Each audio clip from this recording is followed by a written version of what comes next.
What if I tell you that there is one thing that you could do which will help you to practice your future job? And not just that, it will also help you to clear interviews.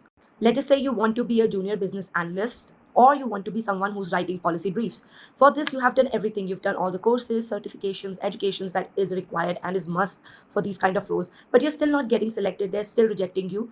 What you need to do is to use this prompt in your most favorite AI tool, and you will get a real time assignment that you need to complete like you would do if you are working in an organization.